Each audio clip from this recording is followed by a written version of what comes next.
Okay, good morning everybody. I'm happy to have all of you here joined in this webinar. I'm going to get started now. So again, really excited to have you here, and I'm excited to talk about Google Places. So I'm going to cover the basic sign-up process to add and edit a listing, and we'll talk briefly about bulk uploads, and then we'll talk more about your place page, what it looks like for users externally. And then lastly, just a quick troubleshooting tip. There's a lot to cover about Google Places, so if there are things that we don't get to today, we'll be sending out a survey form where you can express interest in other topics, and we'll schedule more webinars to go into more detail into these other topics. Okay, so let's get started. First, I want to talk about some of our exciting features that you may or may not be aware of. First up is a screenshot of a compartment that appears on a business's place page. You can find out what others are saying about a specific aspect of a business, say the price, the service, or the infamous deep dish pizza, from all over the web. What we do is we look for pages that talk about places and analyze the content on those pages that express a sentiment, so a positive or negative comment about that place. And then we'll display snippets of the sentiment to help you discover the best sources of information about this specific topic of interest. The color bars quickly show you how the business rates on each feature. And then if you want to know more about a certain aspect, you can visit the source of the review and read the entire review. So our goal here with what people are saying about is to give users a glimpse of feedback that this business has received. Next up is a recent feature accessible through your Google Places account. It's called Post to Your Place page. This recent feature allows business owners to post announcements or updates to their listing's place page. This allows for a more real-time method for a business owner to connect with users through short announcements.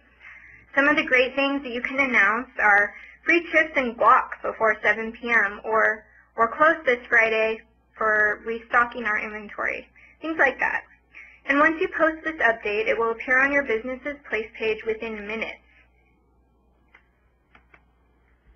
Our newest feature that I'm really happy to talk about is service areas. We realize that not all businesses serve customers from a brick-and-mortar storefront, and so to best serve these types of businesses, we recently introduced the ability to set service areas. So in geographical terms, you specify a region or a neighborhood where you're willing to travel to serve customers. And we'll talk more about service areas later on. Last up is Street View. Most of you are probably already familiar with Street View imagery, but it's always worth pointing out because our imagery collections are continually expanding. It's becoming a really nifty tool for users to check out a destination before they ever get there, whether it's a big family vacation to Hawaii, or even just familiarizing yourself with public parking options near a restaurant you're going to. It's also useful to know that if we have Street View imagery for your business's address, we'll show it on the place page. For surface area businesses who choose to hide their address, we will not show any Street View imagery. So now that I've highlighted some features that I'm really excited about, let's get focused on what you all specifically are here for, business listings on Google. Every business, including most of yours, has a place on Google. Now, let's walk through the steps that users take to find you. So, let's pretend I'm trying to find a birthday present for my husband. He always loves the clothes at American Apparel, so maybe I should try to pick a t-shirt up for him in San Francisco this weekend when I head up. I'll start my search on Google.com. Since I know what I'm looking for, I'll do a pretty narrow search for American Apparel San Francisco. I can see from the 3-path on Google that I have 3 good options. Let me just take a closer look at the map to check out what seems easiest to commute to.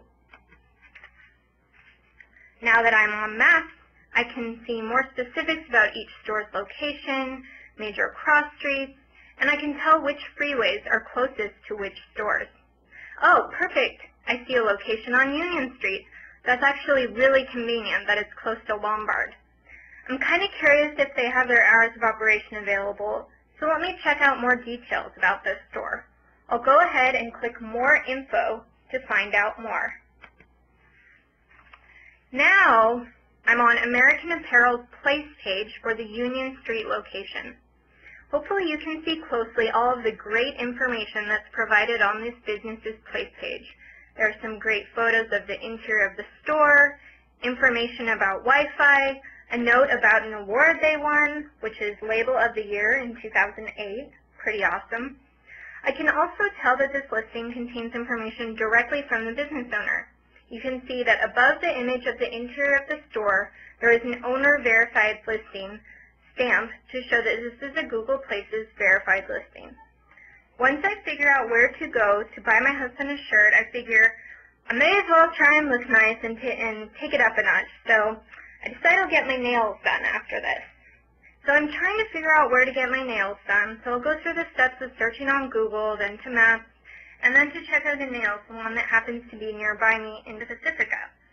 Let me show you the nail salon's place page so you can see the difference between a business fully taking advantage of its online presence and that of a business whose online presence is pretty minimal. The first thing I want to point out here is that this listing isn't claimed or verified by the business owner. At first glance, this listing is pretty scarce. In my own personal experience, if I'm looking for a nail salon, I care about two things: what the hours are and if they take credit cards here. This is the kind of information that would influence me to bring my business to a location or not. And these simple things are really easy to add as the business owner. So definitely think about what kinds of information would be most relevant for your business type. Okay, so now that we've looked at the differences between a well-done, complete listing and an unclaimed listing, hopefully you understand why it's important to really take ownership of your online presence. So, why should business owners sign up for Google Places? First off, it's free. There's no cost to create a Google Places account. Secondly, take ownership of your online presence because more and more people are spending a lot of time online. For some businesses, an online presence is almost as important as having a physical storefront. Third, you are the best person to provide details and information about your business because you are the business owner. Ensure the correct information appears correctly on Google. The information that we get from various third parties isn't always correct and most certainly not as comprehensive as what you can provide. Lastly, you can get stats on how many people saw your business in the search results and how many times they clicked on it, in other words, impressions and actions. I'll show more about these stats in a slide later on. Now that you have some information about the benefits of Google Places, I want to get you started with a good tip for creating your actual Google Places account. To sign up for a Google Places account, you need a Google account. And a lot of people actually don't understand what a Google account is, so I'm going to take a second to explain it to you all. A Google account is a free account you create when you sign up for a Google product or service. It does not have to be a Gmail address. In fact, we actually prefer Google accounts that have the business name in the domain instead of Gmail accounts. And why, you're probably asking? It's because it helps us understand and verify that this account actually represents the business. Secondly, if you want more than one person to be editing your account, you'll need to share login information, including your password. So if you use your personal Gmail account, you'll be sharing the password for that. So I think the visual I have here gives a bit more insight. So for the business, Poly Engineering, an email address with polyeng powder in the domain is a great signal. It's also not a personal address. 0702burinsky@AOL.com, well, that's just questionable for many reasons. Okay, so once you've decided which Google account you'd like to use to manage your Google Places listing, it's time to log in. Go to google.com/places. You'll see this landing page.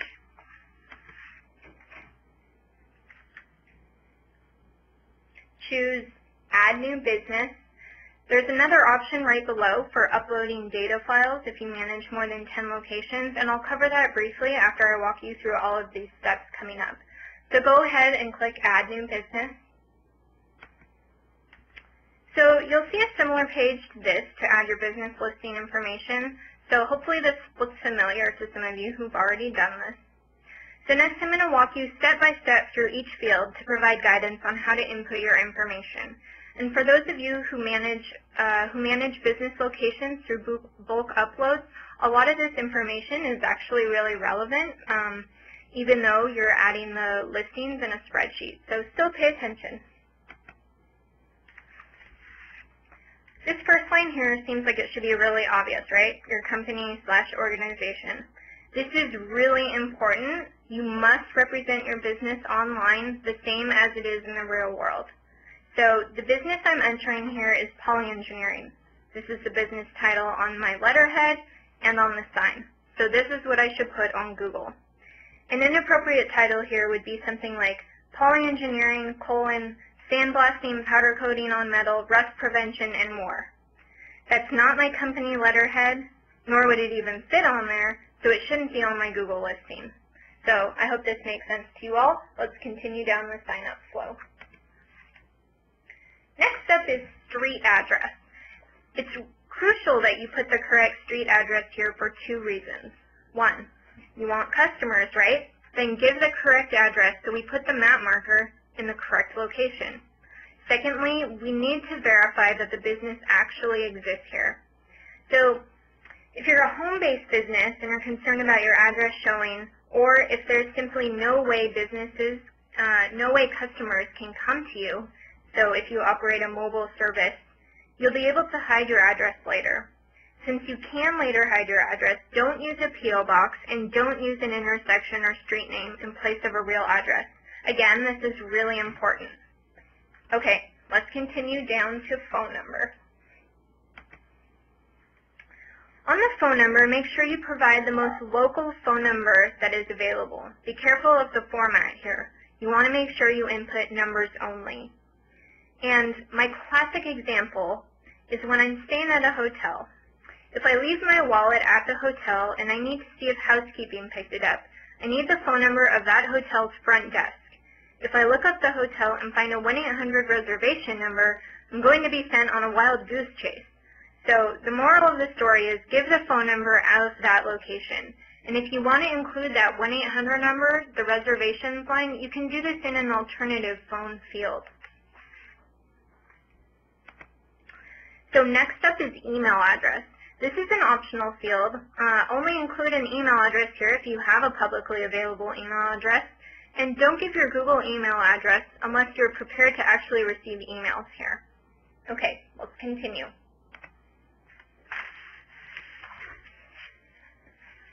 Website is another optional field. However, it's a great way to drive people to your business's website if you have one.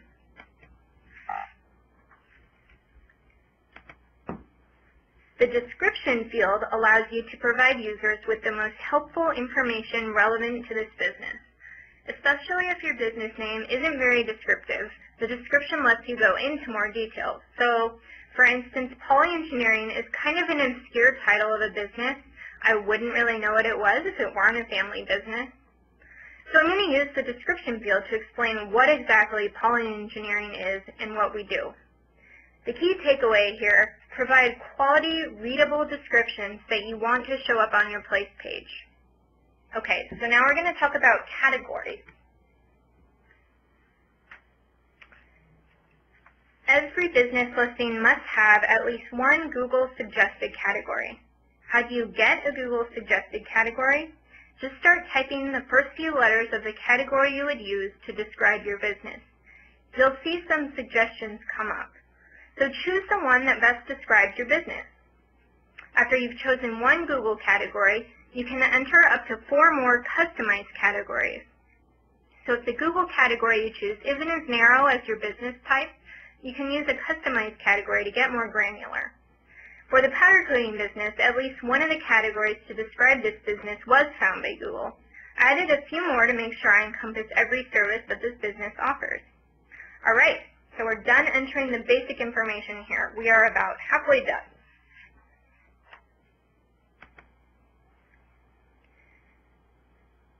At this point, there are 2 steps left. So we have optional information and PIN verification to confirm that you're actually the owner of the listing. Look for the Next button below the Categories section. Once you click Next, you may or may not see a screen that looks like this, but as you can see here, there are two different buttons. One is Claim Listing, two is Add Listing. Based on the information you added on the previous screen, Google searches for a business that matches what you have entered. It is common that we will surface your business here.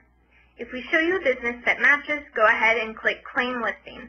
Even if the information in what we show you doesn't exactly match, you'll have the chance to edit it. If what we show you as a potential match is totally incorrect, you should add listing. This means that the information you provide to Google is brand new and doesn't match anything we've already found. So once you choose whether or not you'll be claiming an existing listing or adding your business as a new listing to Google, you will be prompted to continue editing optional information. So next up is a really exciting feature, service areas. To determine if your business is a service area business, ask yourself, do all customers come to me, or do I ever travel to customers? If there's ever a time when you travel or deliver items to a customer, then you should specify this through service areas and location settings. The reason for these settings is so that customers can find out whether or not you will travel to their locations.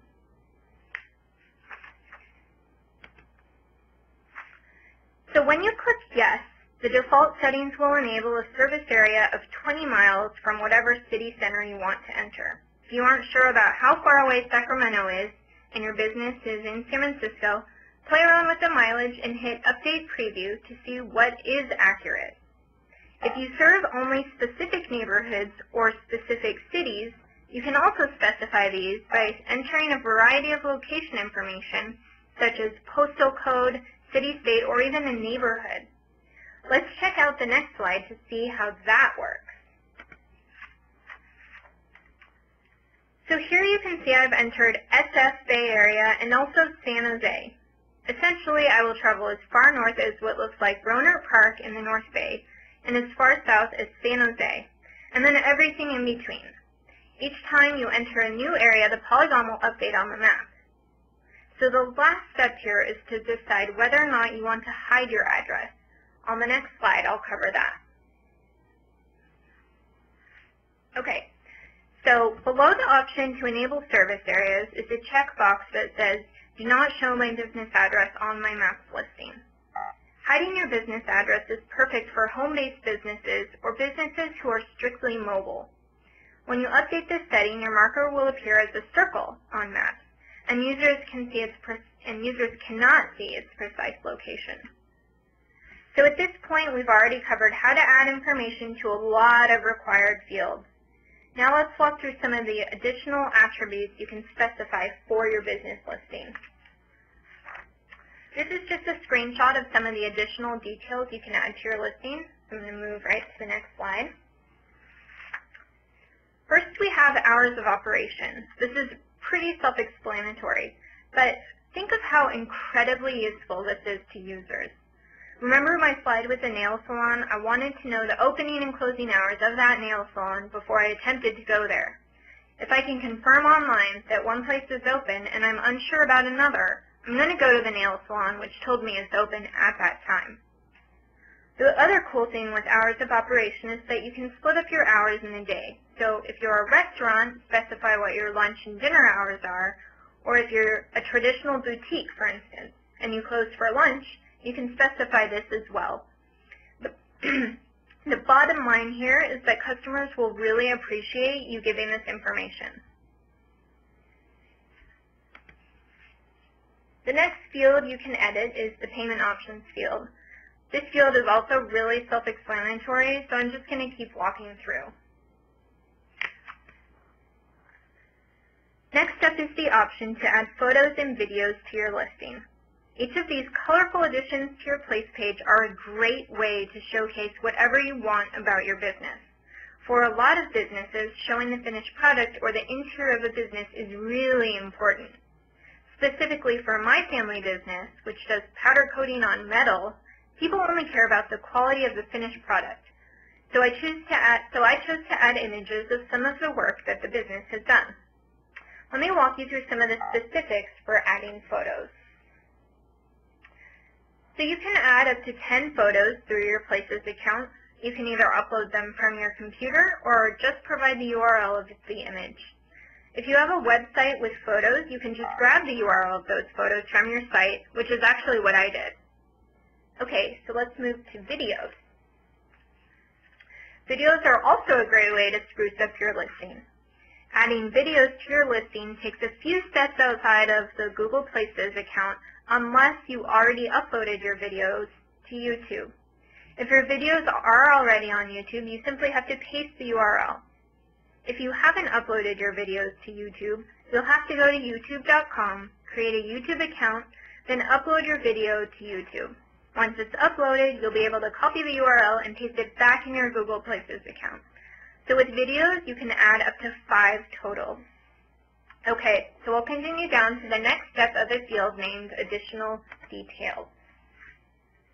Additional Details is a really flexible field for you to highlight whatever else you want to about your business that you think is relevant. So some suggested items, things like parking options, any special offerings. In this case, I wanted to highlight the types of products that the service offered by Poly Engineering will actually cover. You can add the date of your establishment of your business, any esteemed awards or recognition that your business won. And if you own a restaurant, this is also the section to highlight a menu or reservations URL. In order to do this, you have to label the first column Menu, and then enter the URL of where the menu lives. Do the same for reservations. And you want to make sure that you don't have any typos here. On the place page, the menu and reservations will appear as discrete links. Okay, at this point we've filled out everything, and it's time to verify the listing so that it goes live. As noted on the slide, verification is required to prove that you are in fact the business owner. In order for your listing to go live, you must verify the PIN by entering it into your account. So let's take a look at how to choose your verification options. In the U.S., there are 2 different options for PIN delivery, phone and postcard. Outside of the U.S., you may see an additional option of SMS. It is possible that you may not have all of the options available to you, and this is just depending on the information you provide for the listing. It's actually for your protection. So if you're claiming an existing business, you'll have to verify a piece of the information from that original business. In the next few slides, I'll talk more about each verification option. Phone verification, if it's available, is the quickest way to receive a PIN and activate your listing. Before you choose PIN delivery by phone, here's some information about the phone call you'll receive. So, as soon as you request phone verification, you're going to receive a phone call instantly. An automated phone system will read you a PIN. It's not a human that's going to call you. The phone hangs up almost immediately after delivery of your PIN, and that automated phone call should repeat it twice. Right after the phone call, you'll be prompted to enter the PIN in your Google Places account. So because of the circumstances of phone PIN delivery, there are a couple things I want to make sure you are all aware of.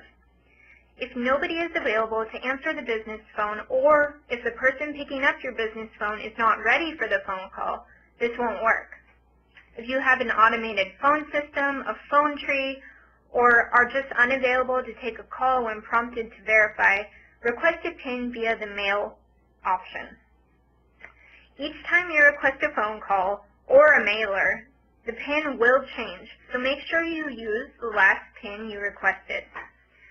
Sometimes mail may be a better option or the only option for delivery of your PIN, so let me explain a bit more about the mail option.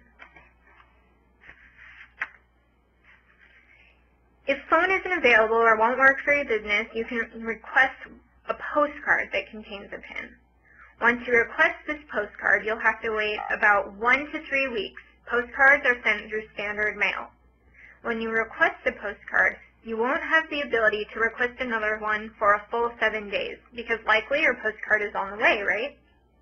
Also, please note that each time you request a new postcard or request a phone call, the PIN will change, so it's best to just be patient with this process. So once I've received my PIN by mail or through the phone call, I'll be able to enter it on the next slide. Enter your PIN here and voila! Your listing appears on Google. But wait, there is still more you can do to enhance your listing. This slide is about coupons. Coupons are a great way to attract more users to your business. By clicking the Coupons tab in your Google Places account, you can easily create fully customizable coupons with expiration dates, limits, etc. You can also add images and even enable the coupon to show on the mobile network. It's a great way to attract new customers and satiate the ones you already have. So now that you've taken advantage of almost everything you can possibly edit, it's time to review how your account looks. If you change your opening hours, or if you remodel the interior, update your hours, and add new pictures. This is the kind of engagement and updating that we definitely encourage, although I want to make sure it's clear that you don't need to make changes unnecessarily in your account. Since we've talked about editing so much, especially if you make changes to your actual business, here's how you get back to edit the listing. So clicking edit right here lets you update photos and videos, add a note about the local recognition, enable service areas, especially since it's a new functionality, some of you may not even be aware of it. The delete button here should only be used if you close down your business. On the next few slides, I'll cover what some of the other terms and links in your account will do. Active means your listing is showing on maps. There are several other statuses you may see in place of active. And for more information about these statuses, we have a really great glossary in our Help Center, which includes more information on what you should do if you see a specific status. So I would definitely encourage you to refer to that for more information. In the active column, you can see information about coupons and how many are active for each listing in particular. So here you can see I did create a coupon at one time for Poly Engineering, but it's not currently active, so I'm just going to assume here that I either paused it or I set it to expire before today. Here's the link to view your listing's place page. By clicking See Your Listing on Google Maps, you can see how all of your information appears on the place page exactly as any user will see it. In a few slides, I'll give you an overview of your listing's place page. If you're curious about your listing's performance on Google, you'll see a quick snapshot in the next slide. So impressions is how many times people see your listing, and actions is how many times users click on your listing. So this is just a tiny glimpse of information that's potentially available to you. The two links circled in red each direct you to view your listing's dashboard report. You can also click on the title of your business to view your report. The report is a custom view of the following information: how many people have viewed your listing, what actions people took, so did they get driving directions, did they click on your website, things like that. And then for driving directions specifically, you can see where users come from when they obtain driving directions to your business. This is really cool. All this data is incredibly useful to gauge how your listing is performing on Google, and of course, this is entirely free and accessible to all PIN-verified users and bulk uploads that have been verified. And I'll go into that briefly when I talk about bulk uploads. So this is a sample of the dashboard, which every PIN-verified listing and verified bulk listing have. From this page, you can gain valuable insight into the clicks that people took on your listing. So you can see here how many times people clicked for more info, how many people clicked for driving directions, and how many people clicked to my website. You can also see here what the top search queries are when people discovered your listing on Maps. So you can see here for Poly Engineering, the top query was powder coating, second was powder coat, third was sandblasting. So we'll show you the top 10. So we won't show you every search query for when your listing appears, but we will give you this information, which is really useful. If people request driving directions to your business, you'll see an interactive map displaying what zip codes people originate from when requesting the driving directions.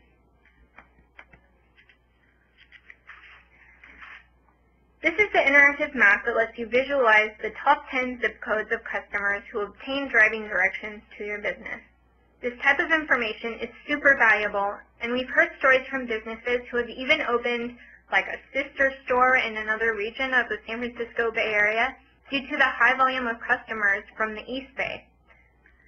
Okay, so that covers the basic intro level to your Google Places account.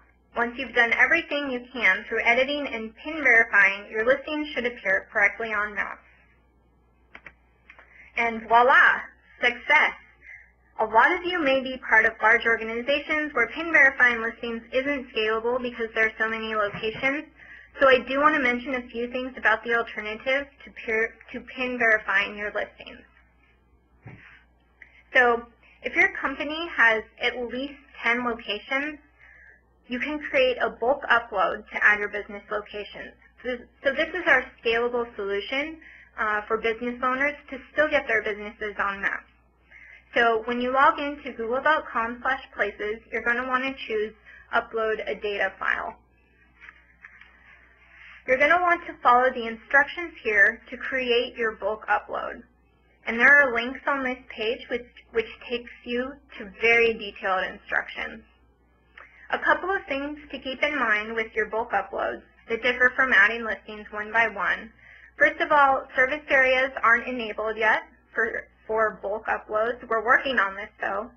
Also coupons, not enabled yet for bulk uploads. Also, you won't have access to dashboard stats unless you are a verified feed, which I'll explain on the next slide. So once you submit your bulk upload, you don't need to pin verify anything, because remember, this is the scalable solution for adding your business listings to Google. But regular bulk uploads aren't guaranteed to show up correctly or even at all on Google. Because business owners with more than 10 locations should still be able to have a verified status, that owner-verified listing that you saw on a place page, we do offer bulk upload verification. The method for verification of a bulk upload is to submit a contact form for our team to review. So before submitting this form, you have to meet the following requirements. First and foremost, you must be the business owner. This is why when you have the company name in your email domain, this is really helpful to us. You also need to have a Google Places account with a bulk upload already added. Don't submit this form if you haven't already uploaded all of your locations. You also want to make sure that your data is accurate and up to date. Also, full compliance with our Google Places quality guidelines needs to be definitely, you need to have read through these and make sure that all of your listings don't violate anything. So in other words, don't spam and represent your business online exactly as it is offline. Also, all businesses must only have been submitted by a single user. We'll check to see if there are other Google Places accounts that are submitting data for the same locations. Remember, there should only be one business owner per location. So once you submit this form, you should hear back in about a week. Once we confirm that we have verified your account, you can expect your verification to go into effect in about 2 weeks. Once you are verified, you'll notice the following: an owner-verified listing stamp on your listings, and dashboard statistics available for all of your listings. Regular bulk uploads will not have access to any of those dashboard statistics.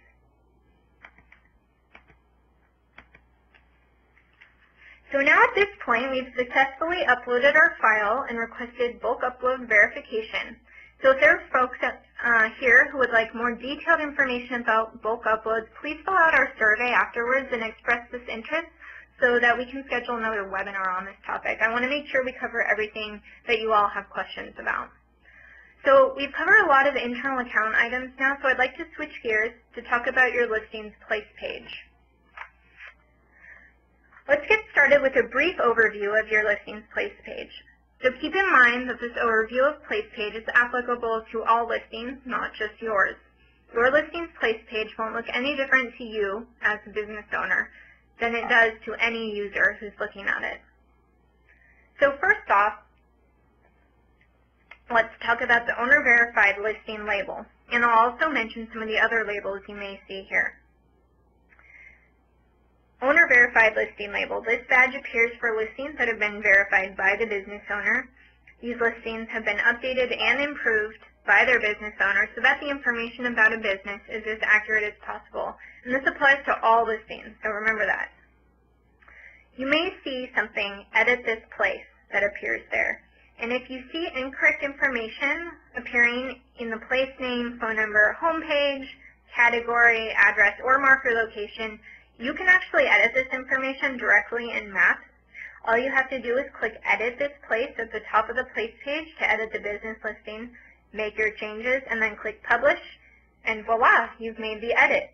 So if you see other listings on Maps that maybe have the wrong phone number and you know this because you're a local patron, you can actually help us correct the listing's information. If you don't see Edit This Place at the top of the place page, this means that it has been verified by the business owner and nobody except the business owner can edit it.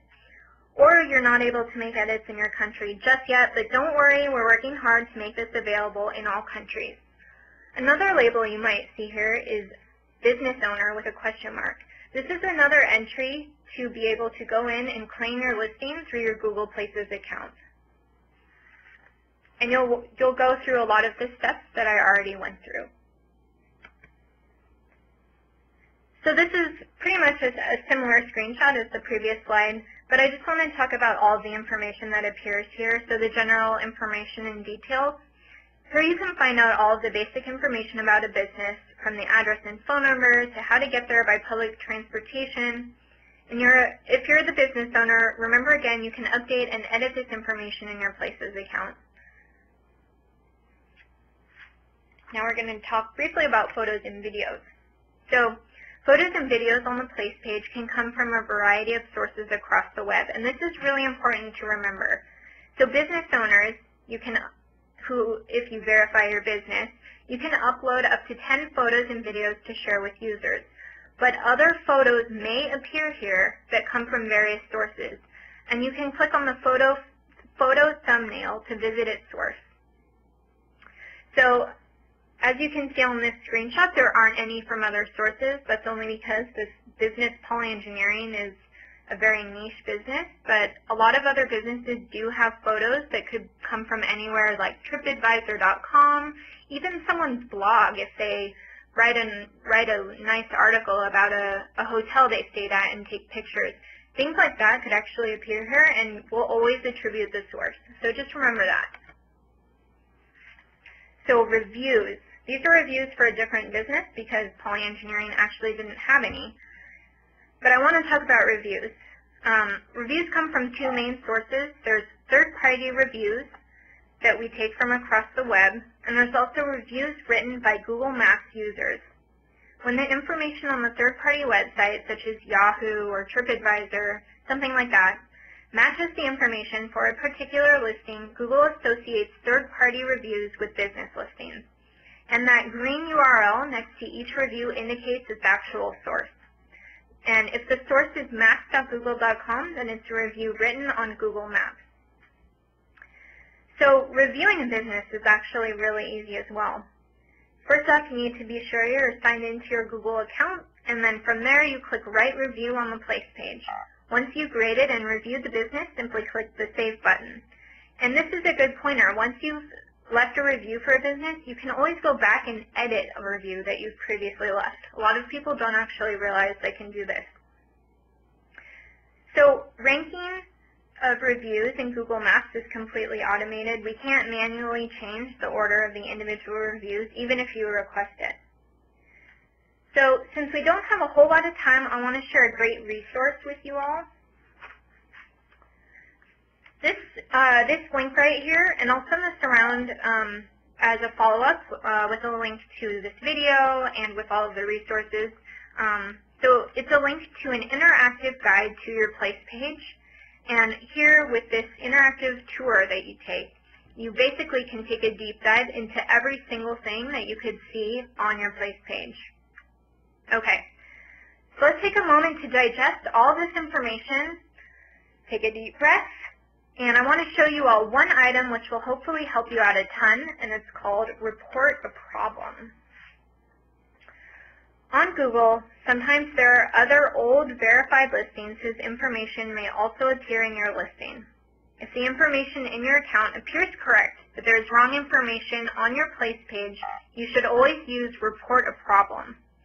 This functionality basically lets you escalate a problem with a listing to Google to let us know about the issue. So the way you find Report a Problem, you look for the More link. This is close to the business title and the address field. When you click More, you'll see Send and Report a Problem. Click Report a Problem. You'll be prompted to choose what's actually wrong with the listing, and this is to help us fix and figure out what's going on here. Reporting a problem is available on U.S. listings and in the UK. You can use this report link on any listing which you see incorrect info, not just your own. In terms of when the issue would be resolved, we don't always make a specific fix for listings, but we do use the info to make large scalable changes overall. So our goal with Report a Problem is to improve the experience for everybody. Okay, so now that we've covered all the basic information for adding your listing, bulk uploads, and how to report issues you encounter, we're pretty much done.